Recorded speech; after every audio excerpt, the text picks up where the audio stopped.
একটু ভালো লাগার জন্য বা একটু শান্তি লাগার জন্য বেশি দিন বাড়ি থাকলাম। মানে ভালো লাগা তো আমার দূরের কথা, আমার অবস্থা আরো খারাপ। আসসালামু আলাইকুম, কেমন আছেন সবাই? আশা করি ভালো আছেন। আলহামদুলিল্লাহ, আমরাও অনেক ভালো আছি।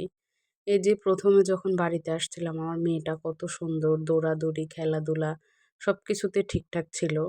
আব্বুরও যেহেতু স্কুল বন্ধ, সেজন্য ভাবছিলাম যে আর কিছুদিন থেকে যাই বাড়িতে। ওর বাবাও আমাদেরকে রেখে গেল যেন অনেকদিন পরে আসছি, সবার সাথে একটু দেখা-টেখা হবে, মানে মনটা ভালো লাগবে।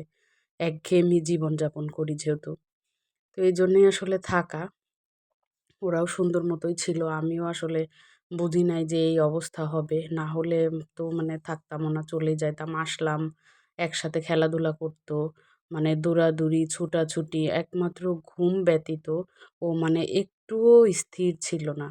মানে খুব ভালোই চলতেছিল। ওকে নিয়ে এই যে কয়েকবার আসছি, কোনোই সমস্যা হয় নাই। হঠাৎ আমার মেয়েটার এত ঠান্ডা, জ্বর আর এই যে নাকের উপর কি অবস্থা! বড় কাকাদের সিঁড়ির উপর থেকে পড়ে একদম নাক ছিলে গেছে। জ্বর, ঠান্ডা, কাশি, মানে কিচ্ছু খাচ্ছে না। খাবার দেখলেই মানে ওয়াক করে। মানে কিছু খাবে না। সারাদিন মানে ওর মানে আমার কাছেই থাকবে। আমার কোল থেকে কারো কোলে যাবে না। খাবে না কোনো কিচ্ছু। মানে কান্নাকাটি আর কোনো কারণে চুপ থাকবে, তাও সেটা দেখা যাচ্ছে ও আমার সাথে থাকা লাগবে। মানে আমার এত বিরক্ত লাগতেছে, মনে হচ্ছে যে থাকলাম কিসের জন্য? চলে গেলাম না কেন? মানে খুব বিরক্ত লাগতেছে যে ২ দিন মানে একটু বেশি থাকার জন্যে বা একটু ভালো লাগবে সেইজন্যে থাকলাম। থেকে মানে মেয়েটার আমার এমন অবস্থা, খায় না, দায় না, মানে কি যে একটা অবস্থা। আর এই যে আরেকজন মাশাআল্লাহ দিলে ওর শরীর ভালো আছে, কিন্তু সারাদিন রোদে, রোদে এই যে বেড়াবে। ওর দাদি বাড়িতে যে মাছ ধরছে খালি নদীর পাড়ে গিয়ে ওর ফুফাতো ভাইদের সাথে। আর এত পরিমাণ গরম আল্লাহ!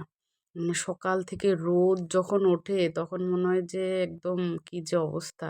মানে খালি পায়ে হাঁটাই যায় না।